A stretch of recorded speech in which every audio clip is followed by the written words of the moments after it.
Assalamualaikum warahmatullahi wabarakatuh.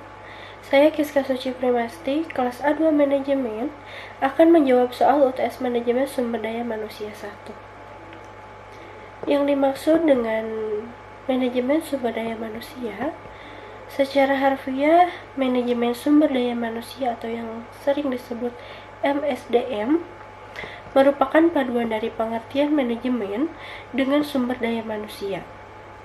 Secara makro, MSDM merupakan keseluruhan potensi tenaga kerja yang terdapat di dalam suatu negara atau daerah sehingga dapat menggambarkan jumlah angkatan kerja dari suatu negara atau daerah. Jadi, manajemen sumber daya manusia adalah suatu ilmu atau cara bagaimana mengatur hubungan dan peranan sumber daya tenaga kerja yang dimiliki oleh individu secara efisien dan efektif serta dapat digunakan secara maksimal sehingga tercapai tujuan bersama perusahaan, karyawan, dan masyarakat menjadi maksimal. Hubungan antara MSDM dengan proses manajemen yaitu 1. Perencanaan, menentukan sasaran dan standar, membuat aturan dan prosedur, menyusun rencana-rencana dan melakukan peramalan. 2. Pengorganisasian, memberikan tugas spesifik kepada setiap bawahan, membuat divisi-divisi, mendelegasikan wewenang kepada bawahan, membuat jalur wewenang dan komunikasi, juga mengordinasikan pekerjaan bawahan. 3. Penyusunan staf, menentukan tipe orang yang harus dipekerjakan, merekrut calon karyawan, memilih karyawan, menetapkan standar prestasi, memberikan kompensasi kepada karyawan, mengevaluasi prestasi, memberikan konseling kepada karyawan, melatih dan mengembangkan karyawan. 5. Mendorong orang lain untuk menyelesaikan pekerjaan, mempertahankan semangat kerja, dan memotivasi bawahan. Selanjutnya, pengendalian, menetapkan standar seperti kuota penjualan, standar kualitas, atau tingkat produksi, memeriksa untuk melihat bagaimana prestasi yang dicapai dibandingkan dengan standar-standar ini, melakukan koreksi jika dibutuhkan. Contoh mengenai bagaimana konsep dan teknik manajemen sumber daya manusia dapat digunakan pada semua manajer. 1. Melakukan analisis pekerjaan. Menentukan pekerjaan setiap karyawan dilihat dari kualifikasi kebutuhan sumber daya manusia yang disesuaikan dengan potensi sumber daya manusia yang memenuhi kualifikasi tersebut. 2. Merencanakan kebutuhan tenaga kerja dan merekrut calon karyawan. Dengan adanya manajemen sumber daya manusia, untuk merekrut karyawan bisa dengan cara diantaranya kuesioner, menetapkan kualifikasi yang sesuai dengan kebutuhan sumber daya manusia dalam suatu perusahaan dan dengan wawancara ataupun interview. 3. Setelah melakukan proses yang interview atau wawancara, saatnya manajer sumber daya manusia menetapkan calon karyawan yang sesuai dengan kualifikasi. 4. Mengorientasikan dan melatih karyawan-karyawan baru. 5. Mengatur upah dan kerja. Dalam hal ini, manajer sumber daya manusia melihat kinerja karyawan yang berhak menerima bonus maupun kompensasi. Teknik-teknik perencanaan sumber daya manusia. Sebelum mengetahui teknik-teknik perencanaan sumber daya, kita mengetahui terlebih dahulu langkah-langkah perencanaan sumber daya manusia. Yang pertama, analisis faktor-faktor penyebab perubahan kebutuhan sumber daya manusia. Yang kedua, peramalan kebutuhan sumber daya manusia. Yang ketiga, penentuan kebutuhan sumber daya manusia di masa yang akan datang. Yang keempat, analisis ketersediaan atau supply sumber daya manusia dan kemampuan perusahaan. 5. Penentuan dan implementasi program. Adapun teknik peramalan sumber daya manusia dalam perencanaan sumber daya manusia yaitu 1. Ramalan para ahli. Nominal Delphi Technique atau NGT yaitu menghadirkan 5-10 ahli dan ditanyakan penyebab perubahan kebutuhan pegawai di masa yang akan datang. Hasilnya didiskusikan secara bersama-sama. Faktor di-ranking atau diurutkan dari yang paling penting. DLP teknik yaitu bila para ahli tidak dapat berdiskusi secara bersama. Perencana sumber daya manusia meminta pendapat masing-masing ahli, kemudian disimpulkan. Perkiraan manajer yaitu kebutuhan sumber daya manusia diperkirakan oleh manajer puncak, kemudian diberikan ke manajer di bawahnya atau sebaliknya. 2. Analisis kecenderungan. Analisis dilakukan berdasarkan kecenderungan kebutuhan pada masa lalu, yaitu ekstrapolasi, yaitu mengasumsikan bahwa tingkat perubahan masa lalu sama dengan yang akan datang. Indeksasi, yaitu menghitung bahwa rasio antara jumlah pegawai dengan jumlah penjualan atau produksi pada masa lalu akan sama di masa yang akan datang. 3. Budget dan planning analysis. Budget and planning analysis merupakan jumlah budget yang telah disetujui, yang di dalamnya berisi jumlah kebutuhan pegawai pada setiap departemen di dalam suatu perusahaan. 4. New venture analysis. New venture analysis yaitu menghitung jumlah tenaga kerja yang dibutuhkan dengan membandingkannya dengan pembukaan usaha baru yang pernah dilakukan oleh perusahaan lain. 5. Computer analysis. Computer analysis yaitu suatu program perhitungan yang dilakukan oleh komputer melalui rumus matematika, rasio-rasio atau indeksasi dan ekstrapolasi secara bersama-sama. Bagaimana melakukan sebuah analisis pekerjaan? Analisis pekerjaan. Informasi tertulis mengenai jenis pekerjaan apa saja yang harus dikerjakan dalam suatu perusahaan agar tujuan tercapai. Tujuannya menganalisis jenis pekerjaan, kualifikasi pekerjaan, perhitungan beban kerja, penempatan pekerja, dan penempatan standar kualitas kerja.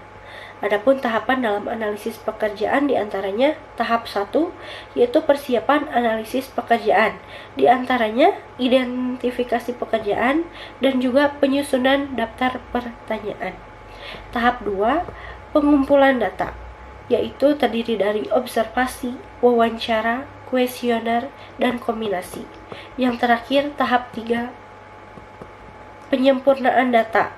Analisis memilah data yang berguna atau yang tidak dipakai, menyaring data yang relevan atau tidak relevan, kemudian mereview informasi yang terkumpul bersama dengan orang-orang yang bersangkutan dengan pekerjaan dari tahap analisis di tersebut. Penggunaan analisis informasi pekerjaan bertujuan untuk job description. Pernyataan tertulis yang menguraikan fungsi, tugas-tugas, tanggung jawab, wewenang, kondisi kerja, dan aspek-aspek pekerjaan tertentu. Job specific. Selanjutnya, job specification. Menunjukkan siapa yang melakukan pekerjaan dan syarat-syarat yang diperlukan. Selanjutnya, standar prestasi kerja. Berfungsi sebagai sasaran atau target bagi pelaksanaan kerja karyawan dan merupakan ukuran kriteria keberhasilan kerja. Apakah semua perusahaan benar-benar dapat berhasil tanpa deskripsi pekerjaan yang terperinci? Menurut saya pribadi, iya. Karena 1. Mengoptimalkan tanggung jawab karyawan. Sebelum karyawan memulai kerja, sebaiknya seorang HRD atau manajer sumber daya manusia memberikan penjelasan panjang lebar mengenai deskripsi pekerjaan yang harus dikerjakannya. Dengan begitu, ia pun tidak perlu mengerjakan pekerjaan lain yang bukan pekerjaannya, sehingga hal ini akan bisa membuatnya bekerja secara optimal. Pada akhirnya, hal tersebut akan berdampak pada produktivitas perusahaan yang meningkat. Penyusunan ini juga bisa memupuk rasa tanggung jawab pada karyawan. Yang kedua, sebagai motivasi karyawan. Karyawan yang sudah tahu pekerjaannya akan secara maksimal berkontribusi untuk perusahaan. Apalagi jika ada satu rekan yang memiliki job description sama, hal ini akan membuat karyawan tertantang untuk saling memberikan kontribusi yang baik bagi perusahaan. Tentunya persaingan tersebut dilakukan secara tepat. Selain memupuk motivasi karyawan dari dalam, Anda pun bisa juga memotivasi karyawan Anda agar bisa bekerja lebih giat. Yang ketiga, membantu dalam evaluasi pekerjaan. Evaluasi diperlukan oleh perusahaan untuk mengetahui sejauh mana kualitas sumber daya manusia yang dimilikinya. Evaluasi ini biasanya dilakukan setiap 1 tahun sekali. Dalam proses evaluasi, karyawan akan dinilai berdasarkan kecakapannya dalam berbagai hal, termasuk bagaimana ia menyelesaikan pekerjaannya yang termasuk dalam job description. Tanpa adanya deskripsi pekerjaan, tentunya Anda sebagai HRD akan kebingungan ketika melakukan penilaian. 4. Membantu pengalokasian sumber daya manusia yang lebih tepat. Adanya job description juga membantu Anda untuk mengalokasikan sumber daya yang tepat sasaran. Jika ternyata ada karyawan yang tidak mampu mengerjakan tugas sesuai dengan aturan yang berlaku, maka Anda bisa mencari tahu apa penyebabnya. Dengan mengetahui kekurangan dan kelebihan karyawan, Anda bisa menanyakan padanya apa hambatan yang ia alami selama ini dan juga hal-hal yang bisa membuatnya bekerja lebih cepat. Dengan begitu, Anda bisa memetakan dan mencoba mengalokasikan sumber daya manusia sesuai minat dan bakat mereka demi produktivitas perusahaan. Karyawan yang bekerja dengan senang hati adalah sumber daya berharga yang harus dipertahankan oleh setiap perusahaan. 5. Training untuk pengembangan karyawan. Di dalam job description, akan dipaparkan dengan jelas apa saja yang akan menjadi pekerjaan masing-masing karyawan. Dari situ, Anda bisa tahu hal-hal apa saja yang perlu dikembangkan lagi dari karyawan. Dengan begitu, Anda pun dapat merencanakan training seperti apa yang diperlukan oleh karyawan agar bisa bekerja sesuai dengan job description. Selain itu, deskripsi pekerjaan juga akan meminimalisir pengadaan training yang kurang efektif karena semuanya sudah terpapar dengan jelas pada job description. Langkah dalam rekrutmen dan seleksi. Pertama, identifikasi kebutuhan akan suatu posisi. Identifikasi terlebih dahulu posisi baru atau pergantian karyawan di perusahaan. Salah satu cara terbaik untuk melihat hal ini adalah adanya kegiatan di mana karyawan memiliki terlalu banyak beban pekerjaan sehingga membutuhkan bantuan. Dengan keputusan merekrut karyawan baru harus seimbang dengan kebutuhan perusahaan dan karyawan yang sudah ada. Hasil dari perekrutan ini harus sesuai pula dengan rencana bisnis perusahaan. Akan lebih baik jika memberikan informasi kepada karyawan terlebih dahulu jika tim HRD akan melakukan perekrutan. 2. Rencanakan perekrutan untuk posisi yang diinginkan. Setelah proses identifikasi yang sebelumnya dilakukan, sekaligus deskripsikan pekerjaan untuk posisi tersebut sehingga memudahkan HRD untuk mencari tenaga kerja yang tepat. Buat rencana perekrutan berdasarkan informasi tersebut, pikirkan bagaimana tim HRD akan mempublikasikan informasi lowongan, siapa yang akan meninjau proses secara keseluruhan, serta siapa saja yang akan berpartisipasi ketika proses wawancara. 3. Publikasikan lowongan. Informasikan lowongan ini termasuk kepada karyawan lama, karena besar kemungkinan ada kandidat internal perusahaan yang mungkin memenuhi kriteria tersebut. Keberhasilan publikasi lowongan kerja juga bervariasi, tergantung pada posisi apa yang perusahaan tawarkan dan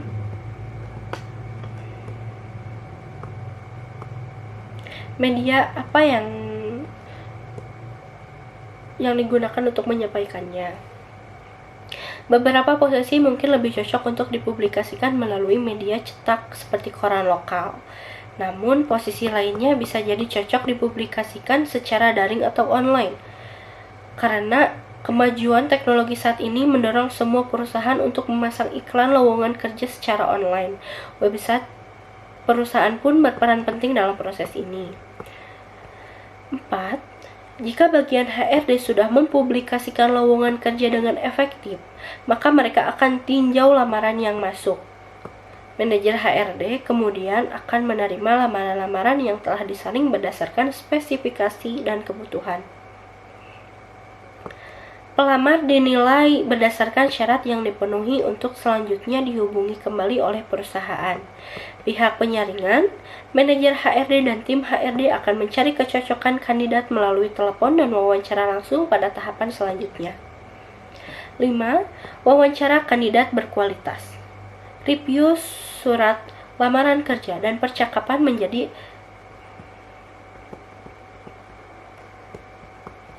Review surat lamaran kerja dan percakapan melalui telepon akan mempersempit calon karyawan menjadi sekelompok kandidat yang paling berkualitas. Jadwalkan wawancara kerja dengan mereka untuk melakukan perbandingan antara satu dengan yang lainnya. Pastikan para kandidat tersebut sudah mengisi formulir lamaran kerja, termasuk izin bagi perusahaan untuk memeriksa referensi, latar belakang, dan sebagainya. Sementara itu, informasikan kepada mereka yang belum berhasil agar tidak terus-terusan menunggu kabar. Jadwalkan wawancara kedua dengan kandidat paling berkualitas yang sebelumnya sudah tersalin kembali dari wawancara pertama. Saat ini, Anda sebagai pemilik perusahaan ataupun manajer HRD bisa memeriksa referensi dan latar belakang kandidat tersebut. 6. Periksa referensi dan latar belakang. Pastikan untuk memeriksa semua klaim yang dikatakan kandidat termasuk kredensial pendidikan, riwayat pekerjaan, dan latar belakang kriminal. Bila memungkinkan, sumber informasi terbaik adalah manajer atau atasan langsung kantor lama kandidat tersebut. Selain itu, melihat profil kandidat di media sosial, dalam hal ini postingan yang mereka buat masuk dalam proses rekrutmen dengan tujuan untuk lebih mengenal kandidat tersebut. Dalam menjalankan proses ini, gunakan extension Chrome sehingga pekerjaan dapat selesai dengan lebih cepat. 7. Pilih orang yang paling berkualitas. Jika sudah mencapai keputusan positif terhadap seorang kandidat, tentukan kompensasi atau gaji yang ditawarkan perusahaan kepada orang tersebut. Untuk memudahkan penggajian di perusahaan Anda, gunakan software HRD.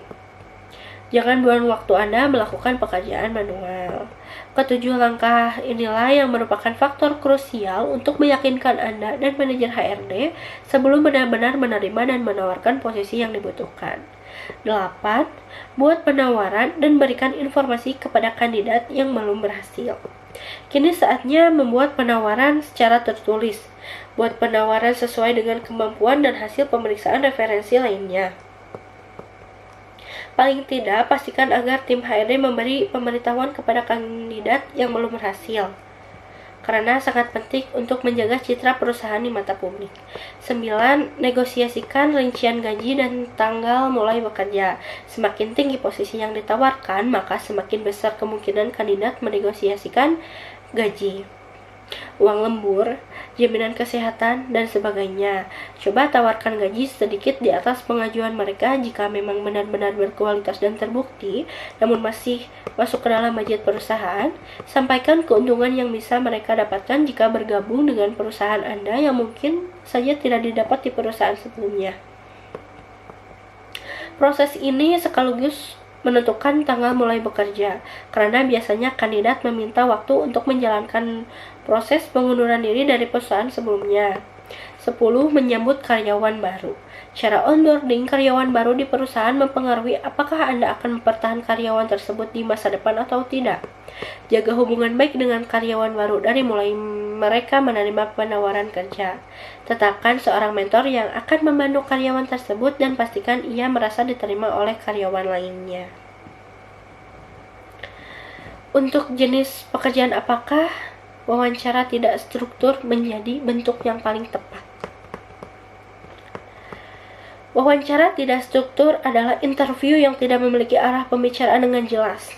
Kelebihan dari wawancara jenis ini adalah pembicaraan akan berlangsung dalam suasana yang bebas dan santai.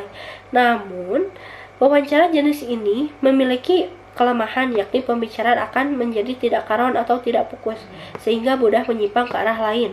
Dalam wawancara tidak struktur atau non-direktif, manajer tidak mengikuti format yang telah ditetapkan. Wawancara bergaya percakapan yang tidak terstruktur, yang mana pewawancara mengejar poin-poin yang ingin diketahui seiring poin-poin tersebut muncul sebagai respon terhadap pertanyaan. Jarang terdapat pedoman formal untuk menilai jawaban benar atau salah. Pertanyaan biasanya meliputi ceritakan mengenai diri Anda. Menurut Anda, mengapa Anda akan dapat bekerja dengan baik di sini? Mengapa penetapan kebijakan kompensasi harus sejalan dengan strategi perusahaan bisnis? Kompensasi semua pendapatan yang berbentuk uang atau barang, langsung atau tidak langsung, yang diterima karyawan sebagai imbalan atas jasa yang diberikan kepada perusahaan. Kompensasi karyawan, semua bentuk imbalan yang diberikan kepada karyawan sebagai imbal balik dari pekerjaan mereka. Kompensasi merupakan hal yang penting yang merupakan dorongan atau motivasi utama seorang karyawan untuk bekerja. Kompensasi ditetapkan berdasarkan kesepakatan antara pengusaha dengan karyawan. Dalam hal tertentu, pemerintah memfasilitasi sebagai pembuat kebijakan atau regulasi di bidang ketenaga kerjaan. Mengapa penetapan kebijakan kompensasi harus sejalan dengan strategi bisnis perusahaan? Karena terdapat faktor-faktor yang mempengaruhi sistem atau kebijakan kompensasi. Pertama, faktor internal. 1. Ukuran perusahaan. Perusahaan lebih besar cenderung memberikan upah lebih tinggi pada karyawannya. 2. Umur pekerja. Perusahaan yang lebih baru cenderung membayar lebih tinggi dari yang lama. 3. Anggaran tenaga kerja. Anggaran tenaga kerja secara normal identik dengan jumlah uang tersedia untuk kompensasi karyawan. 4. Siapa yang membuat keputusan kompensasi? Keputusan untuk memberikan kompensasi terletak pada manajemen tingkat atas.